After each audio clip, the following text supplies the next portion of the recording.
Sisters, and welcome to day 209 of the Chronological Read Through the Bible. Today's commentary comes from Isaiah chapter 66, the last chapter in the book of Isaiah. Now, I will say with the chronological read, we might end up going back to one chapter at another point in Isaiah, but this is really concluding the book of Isaiah. Isaiah ends in some ways in a way like it begins. And I just wanted to read a couple of verses here out of the beginning of Isaiah, where in Isaiah chapter 1, verse 4, he says, "Alas, sinful nation, people weighed down with iniquity, offspring of evildoers, sons who act corruptly, they have abandoned the Lord." Well, it's not that Isaiah 66 is ending with completely an abandonment of the Lord, but it's ending in addressing those who have.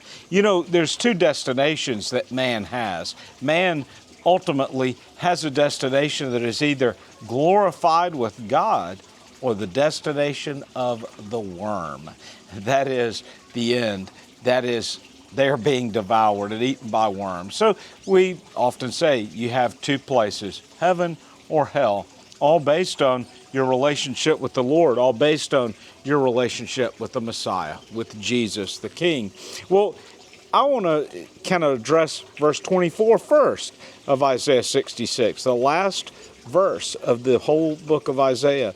"Then they will go forth and look on the corpses of the men who have transgressed against me, for their worm will not die, and their fire will not be quenched, and they will be an abhorrence to all of mankind."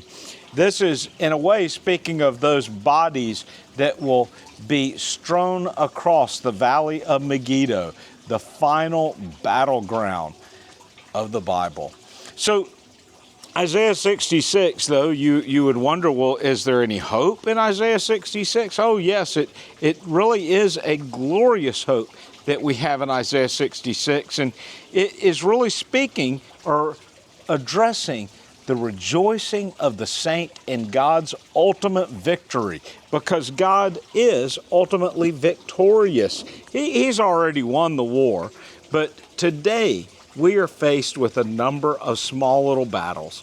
The devil still sees himself as the God of this world, as the ruler of the earth.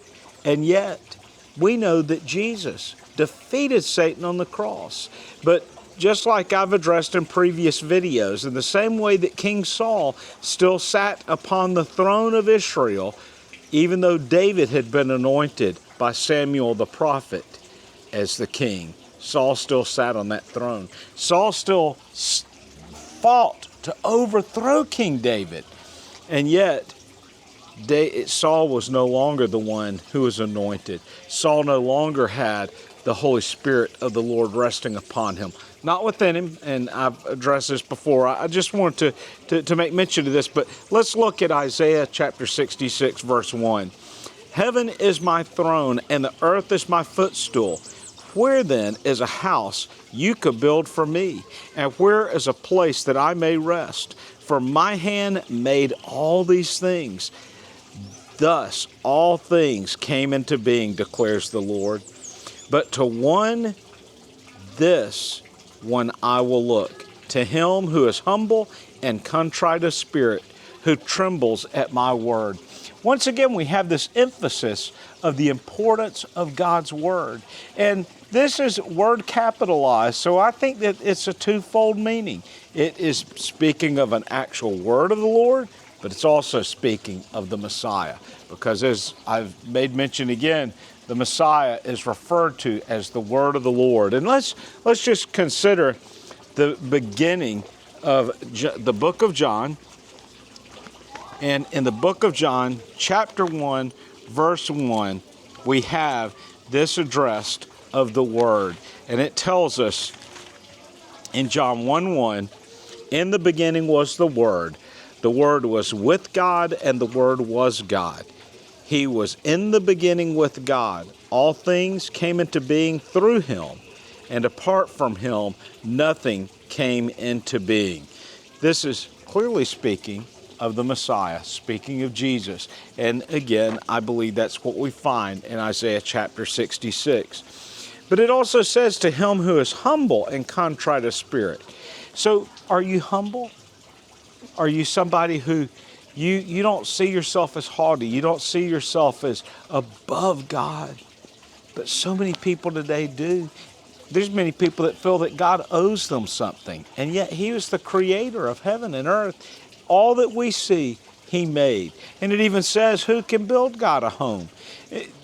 The temple was never intended to be a home or a house for the Lord.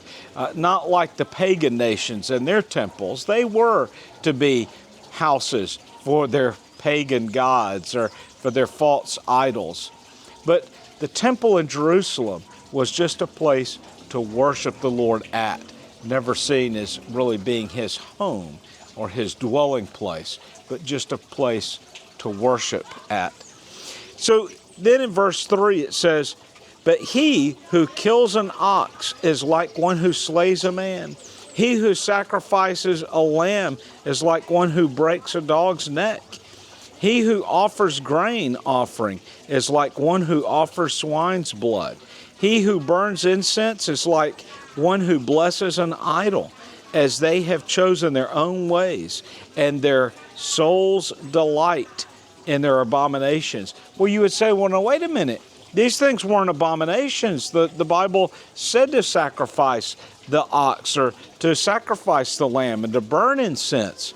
But this again is speaking of the end of times. This is again addressing the millennial reign. Christ has already sacrificed. The blood's already been shed, and now we live in the fulfillment of that. There is no more need for a blood sacrifice. There is no more need for the offering of incense, because today we have direct access to God. We have access to Him in prayer. And this is what Isaiah 66 is addressing. It is addressing that perfect time of praise and worship before the Lord. Brothers and sisters, as we really come to the conclusion of this, and again, this is another one where there's so much meat here, so much content. I want you to really consider what the Lord is addressing in Isaiah 66.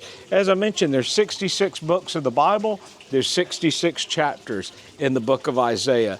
And this one really is very much like the end of the book of Revelation, where it is concluding what it's going to be like in heaven before the Lord. Well, brothers and sisters, I do hope that your day's going well. Until tomorrow, God bless.